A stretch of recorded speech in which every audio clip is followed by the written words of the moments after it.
This is a courtroom, not a break room. Get the janitor off the stand, the colonel sneered.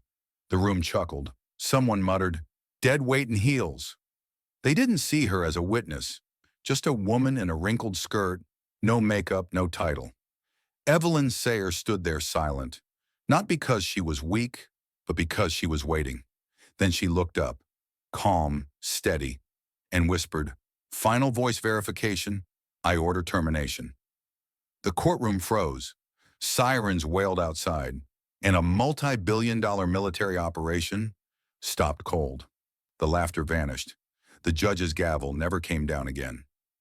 Now the question is, who is Evelyn Sayer, and why did a billion-dollar operation obey her voice? The flag barely moved in the heat outside the military tribunal hall. Inside, the atmosphere was far colder.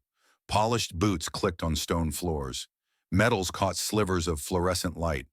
Rigid postures and clipped words dominated the room. A colonel on trial, an internal breach. National security classified level red. And into this storm stepped a woman almost no one noticed. Evelyn Sayer. She didn't look like a threat. She didn't look like anything at all. A loose gray blouse, wrinkled at the elbows. A charcoal skirt, plain and outdated. Her hair was tied back, not tightly, but purposefully. She carried a worn canvas bag that sagged slightly at the base. No heels, no jewelry, no insignia. No one stood when she entered. No one expected to. A lieutenant near the front row leaned to his companion. Who's she supposed to be? Logistics, the other guest, smirking. Maybe she's here to take notes. They chuckled, and so did a few others. The court clerk announced flatly, Evelyn Sayer, witness for the department. Murmurs. A major scoffed. Witness? For what? Supply chain management? She walked down the aisle, silent, unshaken, and took the stand. She didn't look at them. She didn't need to. The judge looked down from his bench. Sharp cheekbones, weathered eyes. He cleared his throat. You may state your role, Miss Sayer. She responded, quiet but clear. Former civilian logistics analyst. Code linked to Echo Recon. Project Delta 9. Another murmur. One officer raised an eyebrow. The term meant nothing to half the room. And to the half that recognized it, they assumed it was defunct, like an old file folder someone forgot to shred. The judge frowned. Speak up. This isn't a confessional. Still, she didn't raise her voice. Colonel Vicks, seated at the defense table, leaned over to his attorney. This is a waste of time. Get her off the stand and bring in someone relevant. And then from the back of the room, this is a courtroom, not a break room. Get the janitor off the stand, someone sneered. The laughter was low but sharp. Officers grinned. A few leaned back in their chairs, arms folded, amused at the absurdity of it all. The judge tapped the gavel once, annoyed. Control yourselves. He turned back to Evelyn. Miss Sayer, if you have something of value to say, now is the time to speak up. This court doesn't respond to riddles. She raised her head slowly. Her eyes weren't angry. They weren't sad. They were steady, measured. She took a breath and said very softly, Vox Delta 9 Zero.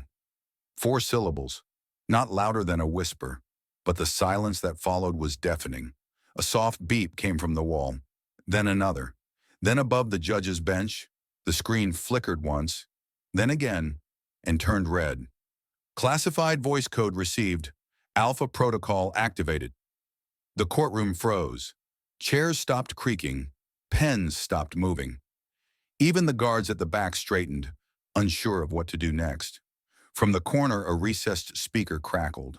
A mechanical voice echoed into the chamber. Vocal authentication in process. Tier 1 security node unlocked.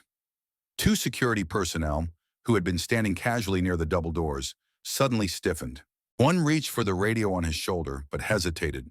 The other took a half-step back. The younger one, barely more than a cadet, leaned to his partner and whispered, Is this a drill? The partner didn't answer, because this wasn't a drill. It wasn't even in the manual. Evelyn remained where she was, still, calm, silent, as if she had only said her name. Evelyn Sayer stood in the middle of a courtroom designed for performance. Starched collars, ceremonial judgments, and predictable scripts. And yet, she didn't match the scene. She wasn't loud. She wasn't confident in the way men with medals usually are. She didn't posture. She simply waited for the system to catch up to her presence. In a world trained to overlook quiet figures in plain clothes, Evelyn was invisible, and that's exactly how they designed her to be. She wasn't forgotten. She was buried, classified, erased from training logs and redacted from post-op briefings, because sometimes systems protect their greatest assets by hiding them in broad daylight. She didn't demand attention. She whispered, and the system listened. In that moment, Evelyn became something larger than a witness. She became memory, proof, consequence. And as the screen turned red and the courtroom fell silent, no one remembered her from the files. But the machines did. And that was all that mattered. The moment Evelyn uttered Vox Delta 9 the room didn't react immediately, but the systems did. Screens flickered to life one by one. Cold blue light pulsed from the walls. The Department of Defense seal replaced the judge's insignia. Static crackled through unseen speakers, followed by a synthetic voice overhead. Directive Alpha Sun Troll. Status reactivated. Gas erupted like dominoes. The gavel slammed once, but it no longer commanded the room. "Explain," barked the judge, his voice just moments ago irritated by Evelyn's quiet tone, now struggled to compete with the warning sirens rising outside.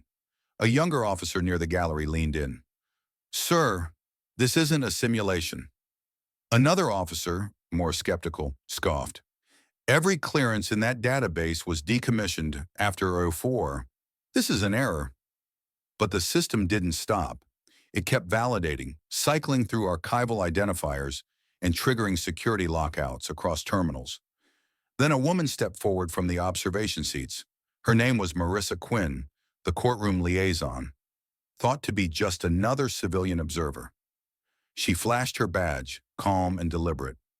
"I have standing clearance to respond under Alpha Central," she said. "I verified Evelyn Sayer's authentication before this session." The judge leaned forward. "That directive was buried years ago." "Auto-triggered failsafe," Marissa replied evenly.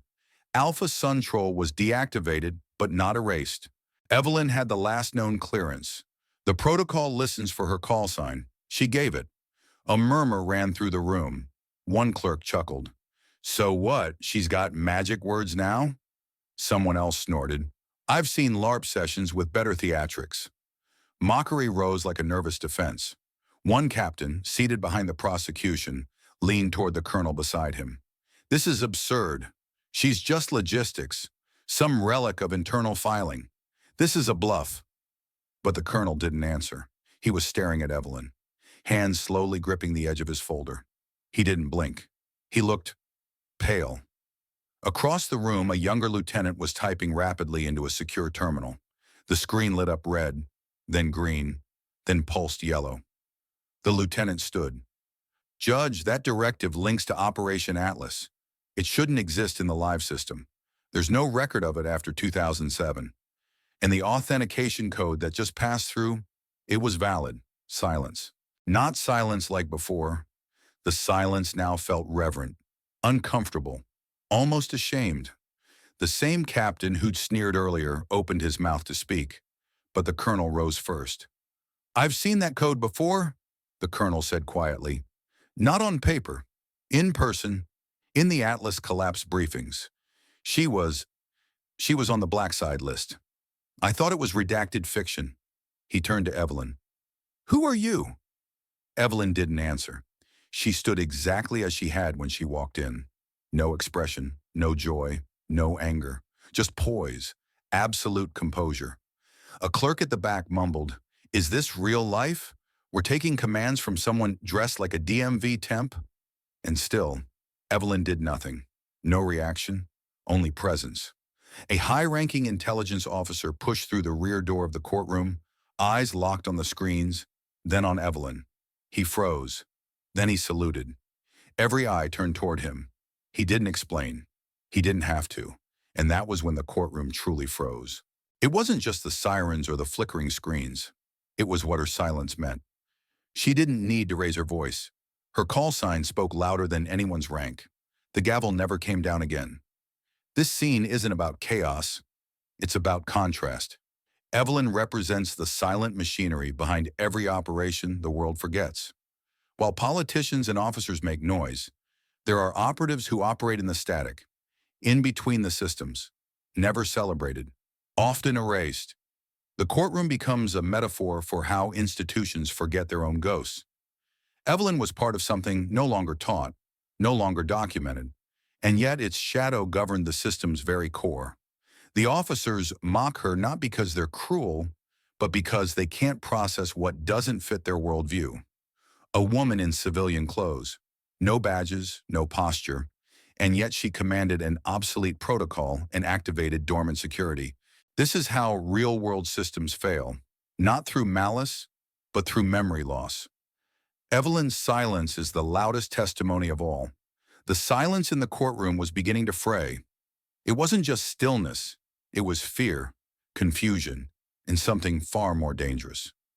Memory. Evelyn Sayer didn't move as the screens blinked in the steady red pulses. The judge, frozen in a half lean forward, finally shifted back in his chair. He adjusted his glasses and asked again, quieter this time. "What exactly is your role here, Miss Sayer?" Instead of answering, Evelyn slowly reached into her worn leather satchel. Her hands, aged yet steady, pulled out a small photograph, creased and yellowed at the edges. She didn't raise it for effect. She didn't explain. She simply placed it face up on the witness stand. The nearest legal aide leaned in. Gasps spread like wind across a wheat field.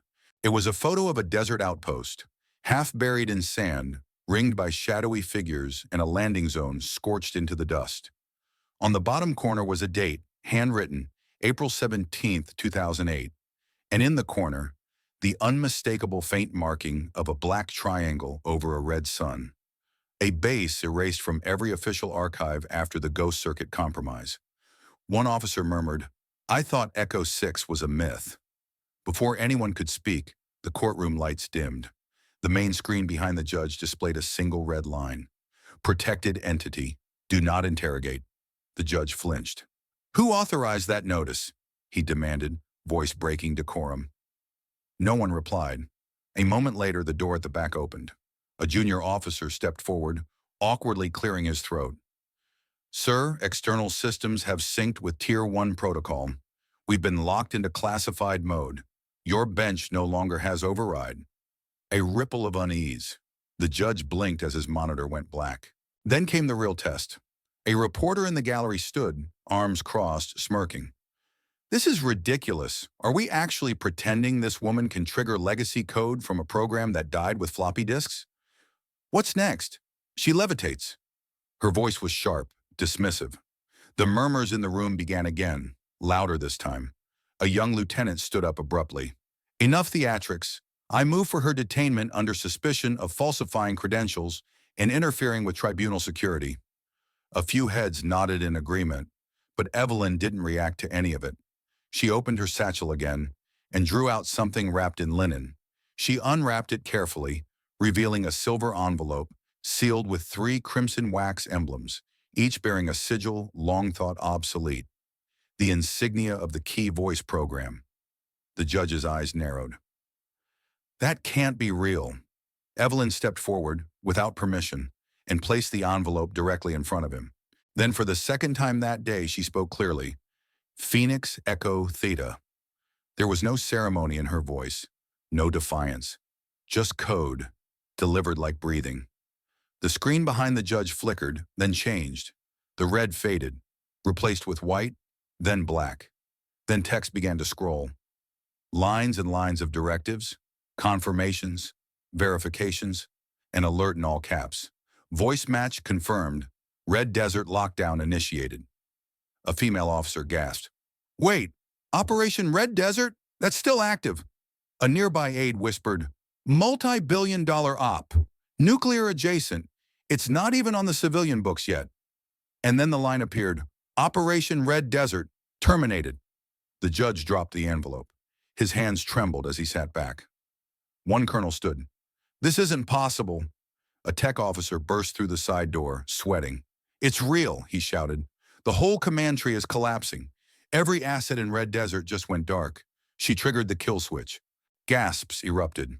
Some officers stood. Some sat frozen. The captain who had smirked earlier whispered, "She shut down a billion-dollar operation with 6 syllables." Still, Evelyn didn't smile. She didn't even blink. Evelyn didn't need an army. She didn't need a badge. All she needed was access, earned in silence, buried by design. This moment wasn't about spectacle. It was about memory. In every nation's defense architecture, there are people like her, people who serve without applause, and when they vanish, no one asks why, because their absence is as deliberate as their silence. The photo, the envelope, the phrase, Phoenix Echo Theta, these weren't props. They were proof that the system may bury its operations, but it cannot bury its witnesses. The courtroom didn't just fail to recognize her, it failed to remember her. The young private who had laughed earlier now sat clutching his notebook, jaw clenched. The lieutenant who had demanded Evelyn's arrest quietly backed toward the wall. The judge looked around the room as if seeing it for the first time, and in the center, Evelyn stood still, not vindicated, not victorious, just known. The reporter dropped her pen. The tech officer whispered, "There's no one left with that level of authority," to which the colonel replied, with equal dread and awe, "There's her." At first it was denial. The room, still echoing with the shutdown of Operation Red Desert, began to crack open, not with silence but with anger. "That was a hack," someone yelled from the left wing of the courtroom. "No one shuts down a secured op from a wooden witness stand," another barked. "She's bluffing, playing mind games," came a third voice, hoarse with panic. A tech contractor near the wall raised his voice. "No individual, civilian or military, can override Red Desert. She spoofed the system." Mummery. The judge stood halfway from his seat, unsure whether to assert order or retreat into the shadows of bureaucracy. "Ms. Sayer, you will explain how—" But she didn't respond. Evelyn stood, composed as ever, amidst the storm she had summoned. Her breathing steady, hands loose at her sides. She watched the accusations swirl like dust in sunlight, but she didn't flinch. She didn't blink. A young female officer in a pressed green uniform slammed her palm on the bench. "This is cyber warfare. She needs to be detained now." "No," muttered the colonel, his voice barely above a whisper. He was still staring at the dark screen, where Evelyn's last clearance code had been accepted. His rank insignia glinted under the courtroom lights, but he looked smaller now, diminished. "She didn't hack anything," he continued. "That was protocol, ancient protocol." A legal analyst, eyes bloodshot and suit rumpled, chimed in from the rear. "I've never seen anything tagged as key voice tier alpha. Akurna, that's beyond presidential. That's preemptive doctrine-level clearance." "Or she forged it," someone countered. "Or someone planted her. Or she's a ghost asset gone rogue." Dozens of possibilities flew through the air, each one a desperate attempt to contain what couldn't be explained. But Evelyn remained still. Then she moved. She stepped forward. Just one step. Just enough. She tilted her head slightly, eyes sweeping across the courtroom. Each face, each uniform, each rank. No hatred, no pity, only recognition, like she had expected every reaction. Then for the third and final time, she spoke. "Final voice verification. I order termination." It wasn't shouted. It didn't need to be. The words hit like a tremor in the foundation of the building. The screen still dimmed, lit up again, but not in red, not in blue, in white. Final voice confirmed. Clearance verified. Stand by for protected registry update. One by one, every system terminal in the courtroom blinked into sync. A new line appeared in bold lettering. Protected entity, Evelyn Sayer. Access, irrevocable. Interrogation, prohibited. And then her name appeared again, this time on a level none of them had seen before.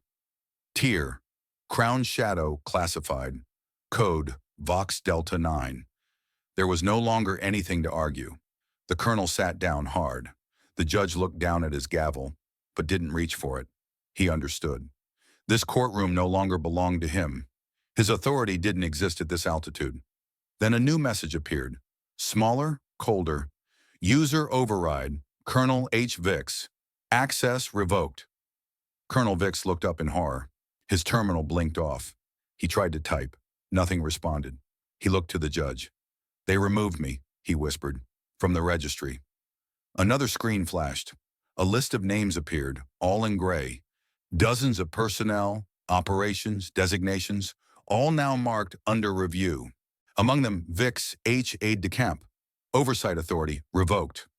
No one else dared move, and in the middle of it all stood Evelyn, the woman in a wrinkled blouse, with no weapon, no rank, no fanfare, just a voice and the right to use it. This wasn't a courtroom anymore. It was a reckoning chamber, and Evelyn didn't win by raising her voice or matching their fury. She didn't argue. She didn't explain. She didn't try to prove. Because truth, when built on record, code, and classified memory, doesn't need to be loud. It just needs to stand. Every accusation thrown at her was a reflection of the system's own panic.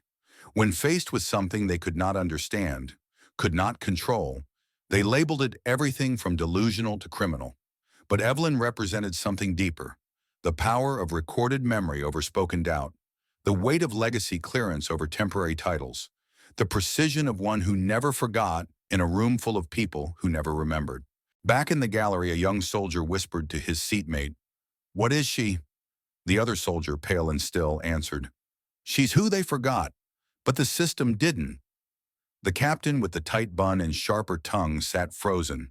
Her earlier bravado disintegrated. Her tablet still blinked with a red screen that read, simply, "Access denied." No one in that room remembered Evelyn Sayer, because they were never meant to, but the protocols had. And they didn't need committee votes or public approval. They just needed her voice. When Evelyn finally stepped back from the witness stand, no one stopped her. No officer spoke. No judge dared raise a hand. Even the bailiff, once skeptical, instinctively stood as she passed. She exited through the same doors she had entered, alone, unarmed, but unshaken. And behind her, the courtroom, the very symbol of structured judgment, remained seated in silence. They had just witnessed something they couldn't unsee. Not a hacker, not a fraud, but someone who had been written out of history, only to return with the authority to erase their future. The doors creaked open again, not with drama, not with urgency, but with deliberate, quiet force. Evelyn Sayer stepped down from the witness stand. Her steps were slow, measured, each footfall a punctuation to what had just unfolded. She carried no folder, no badge, no gavel, only the weight of silence and the knowledge that silence had spoken louder than every uniform in the room. Two federal agents emerged from the hallway beyond, black suits pressed, eyes unreadable. They didn't speak. They didn't motion.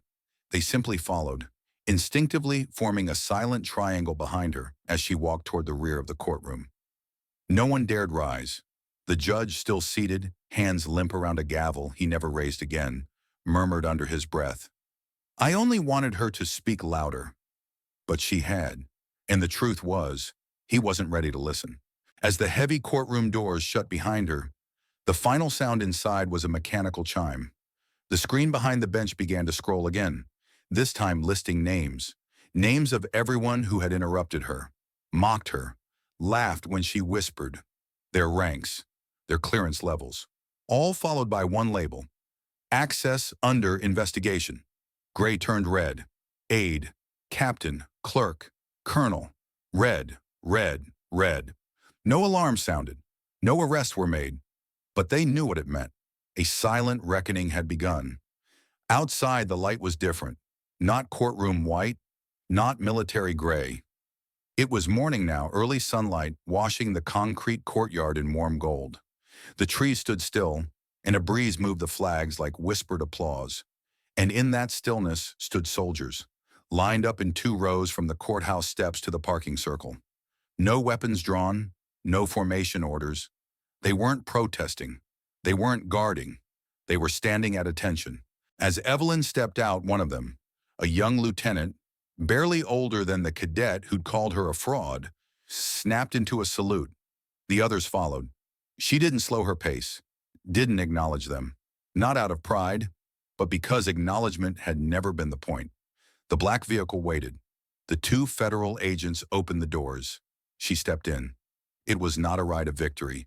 There were no flashing lights, no sirens, only the quiet hum of a sealed cabin and the silent breath of a system that had just reawakened. Hours later, in a small apartment on the fourth floor of an aging brick complex overlooking a narrow street, Evelyn returned home. No ceremony awaited her, no fanfare, just a kettle on the stove and a coat hung neatly by the door. She placed her satchel on the table, unzipped it slowly. Inside, the same photograph, the same envelope, untouched, still sacred. She didn't post online, didn't message anyone, didn't check the news. She simply changed clothes, poured herself a cup of tea, and sat by the window, watching people pass below, unaware. And that was enough. She had done what needed to be done, not for applause, not for revenge, but for memory, for the system that forgot her, for the base erased from records, for the voice no longer registered until it was. Back in the courtroom, a legal aide sat with his head in his hands. The reporter who had mocked her earlier now reread her notes in the stunned silence, redlining every word. And the judge simply sat alone. The wax seals from the envelope still lay broken beside him. 3 shards of red, like punctuation marks he would never use again. Evelyn didn't return to work. She didn't disappear either. She existed, quietly, carefully. One day became another. The noise of the world moved on, but those who sat in that courtroom remembered, not because they chose to, but because they had to. The system had remembered for them, and it had marked them, not with punishment, but with memory. In the weeks that followed, policies shifted. Classified clearance logs were reopened. Dozens of names disappeared from public view. And on a military forum, no longer online, one anonymous post appeared. She didn't carry a weapon, she didn't raise her voice, but she walked through power like it recognized her and stood still. And Evelyn, she kept walking, one step, one day, one breath. Not because she won, but because she had survived. In a world that was built to forget her, she had stood before judgment and let the truth speak for itself. Sometimes it's not the loudest voice in the room that carries the most weight. Evelyn Sayer walked into a courtroom alone, unarmed, uncelebrated, unrecognized. But she didn't need applause to have purpose. She didn't need rank to be remembered. What she carried with her was something far rarer, the power of history and the right moment to speak. Her story reminds us of something deeply American, something we may have forgotten in the noise of the modern world. That real strength doesn't always look the way we expect, and that silence isn't weakness. Sometimes it's precision. In a time when the world moves fast and when so many voices fight to be heard, maybe the question we should ask ourselves is this: who are we overlooking today? Is it the quiet janitor at the VA clinic? The elderly woman walking alone to the library every morning? The retired veteran fixing lawnmowers in his garage? The one no one ever asks about? In every small town and city in this country, there are Evelyn Sayers among us. People who served, not just in uniform, but in silence, in strategy, in sacrifice. And sometimes when they speak, the system still listens. Her story also raises questions we don't have easy answers to. Yachun, what else has been erased from the records? Who decides who's remembered and who's quietly forgotten? How many voices were trained never to speak again? Let's take a moment to think about that. And more than that, let's talk about it. Tell us in the comments, have you ever seen someone quietly carry more weight than the room gave them credit for? Have you known an Evelyn Sayer in your own life? And if you're watching this and you feel like you've been overlooked, like your voice has been dismissed because of your age, your role, your uniform, or the lack of one, just know this: you are not alone. Your story matters. And when told at the right time, even a whisper can stop the noise. Here at our channel, we believe in honoring untold stories, especially those that don't come with medals, headlines, or victory speeches.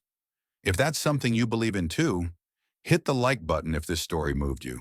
Subscribe for more true and inspired tales like this one. And most importantly, leave us a comment. We read every single one. Whether you're a veteran, a grandparent, a lifelong worker, or someone who's just quietly made a difference, you're seen here. You're valued, and your voice is welcome. Because as Evelyn reminded us, sometimes history remembers the loudest, but legacy belongs to those who knew when to speak. Thank you for watching. Thank you for listening. We'll see you in the next story.